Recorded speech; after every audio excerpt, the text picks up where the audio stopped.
ازيكم؟ يا رب تكونوا كلكم بخير وصحة وسعادة. فيديو النهاردة ان شاء الله هيكون طريقة عمل القلقاس بالسلق. هعمله معاكم بالخطوات. ودي صورة القلقاس، علشان في بلاد بيسموه حاجة تانية زي المغرب وتونس والجزائر، ليه اسم تاني عندهم. فهو ده شكل القلقاس. انا هحتاج 2 كيلو قلقاس، وبنقعه في مية باردة من الحنفية. ما تحطيش عليه مية سخنة، علشان هو بيبقى فيه زي مادة لزجة او حاجة جيلاتينية كده. المية السخنة هتخلي المادة دي تزيد ومش هينضف معاكي، فحطيه في مية باردة من الحنفية. وهحتاج شوربة لحمة، يعني لحمة مسلوقة بالشوربة بتاعتها، وحزمتين كزبرة خضراء. وبس دي حزم كبيرة شوية، يعني يا اما كتري بقى لو الحزمة رفيعة هاتي اكتر. وهحتاج 4 حزم من السلق. ده شكل السلق. السلق بيكون شبه الورق بتاعه شبه السبانخ. تعرفي تفرقي بينهم ازاي؟ العود بتاع الفروع بتاعة السلق ملهاش راس. السبانخ بتبقى متجمعة كده، كل كام عود مع بعض ليهم راس او ليهم جدر كده. ودي كمية من التوم. كانت عندي في الفريزر حوالي، ممكن تبقى راس توم كبيرة. وهنقطع الخضرة كلها على بعضها.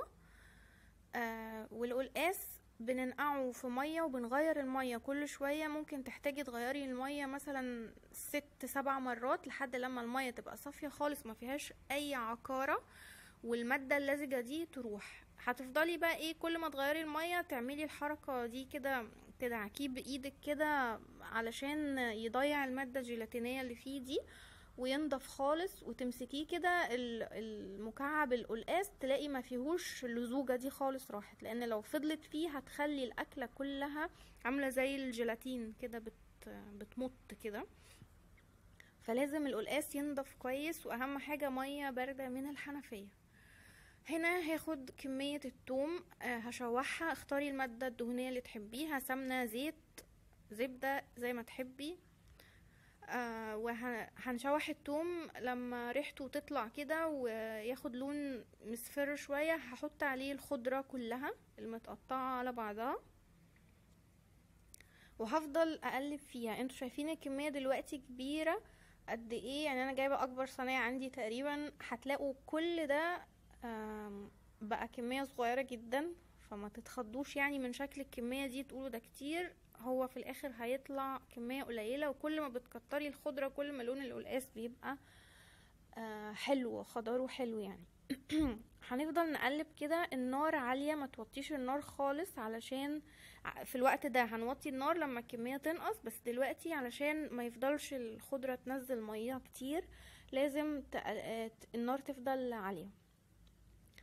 هنا بصوا شكل الكمية نقصت واغمقت، اللون يغمق. احنا كده كأننا بنحمر الخضرة دي يعني. فبنفضل نقلب فيها كده عمالة. كل ده انا النار عالية برضو، وبفضل اقلبها من وقت للتاني كده لحد لما هلاقي الخضرة دي بدأت تلزق في قاع الصينية. فهبتدي بعد كده اوطي النار. بصوا هوريكم دلوقتي هي بدأت تلزق كده. فبكحت اللي لزق ده علشان ما يمررش، لانه لو اتحرق هيعمل مرارة في الاكل، هيبوظ الدنيا خالص. فلازم تفضلي تقلبي وتكحتي اللي يلزق كده. وهي كده خلاص هنبتدي نوطي النار وهنسيبها لغاية لما تغمق اكتر. وفي الاخر بنوصل لبصوا الكمية قد ايه اللي فاضلة.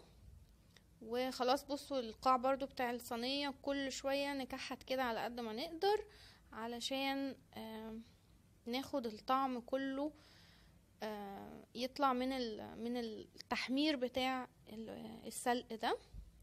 وكده خلاص هي جاهزة ان انا اطفي النار وابتدي ان انا استخدمها بقى. هوريكم هنعمل فيه ايه. بعد كده هاخده احطه في الخلاط. زمان كانوا بيحطوه في الهون ويدقوه.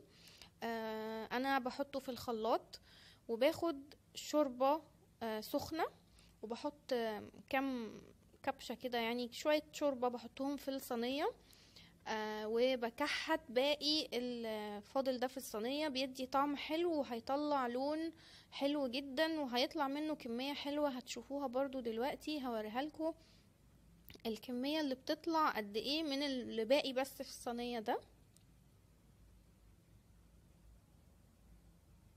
بصوا هو ده اللون اللي انا عايزاه، وكمية حلوة. يعني الشوربة دي هحطها، كل ده هحطه على الخضرة اللي انا حطها في الخلاط دي، وهبتدي ان انا اضيفها عليها واشغل الخلاط. انا عايزة اطحن، شايفين الفتافيت اللي باينة دي من الخضرة؟ انا عايزة كل ده يختفي، ما يبقاش فيه الفتافيت دي. وما ينفعش نحط الخلطة كده من غير ما نحطها في الخلاط او ندقها، لان هيسقط. يعني هتلاقي الشوربة فصلت والخضرة دي بقت تحت، فهيبوظ يعني. فلازم تحطيه كده في الخلاط او دقيه في الهون لو حابة، بس الخلاط اسهل يعني. ولو لقيتيه مكلكع معاكي هتزودي شوربة علشان يمشي يعني في الخلاط، لغاية لما بنوصل للقوام ده. هتلاقوا بصوا مفيش اي حاجة اثار للورق يعني. وهيبقى القوام بتاعه عامل زي الكريمة كده. هو كده يبقى جاهز ان انا اضيفه على القلقاس. انا عندي بقى الشوربة باللحمة بتغلي، وهحط فيها القلقاس. عايزة اوريكم القوام بتاعه. بصوا عامل زي الكريمة كده، وما فيهوش اي رواسب يعني. هحطه بقى دلوقتي الخضرة دي بالسلق على الشوربة وهي بتغلي، وفيها انا حطيت القلقاس، وبعد كده هحط على طول الخلطة دي، هفضيها كلها وهقلب لغاية لما يختلط يعني الخلطة بتاعت الخضرة مع الشوربة. وهسيبه بقى يغلي مع بعضه لحد لما القلقاس نفسه يستوي. بصوا وصل للون الاخضر الجميل بتاع القلقاس. هسيبه يستوي بقى لحد لما يعني مكعبات القلقاس دي تستوي كويس.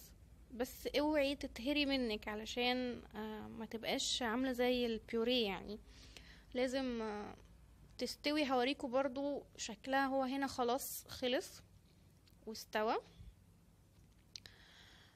هوريكم تعرفوا ازاي القلقاس استوى. هتاخدي شوكة او معلقة وتجربي واحدة من القلقاس.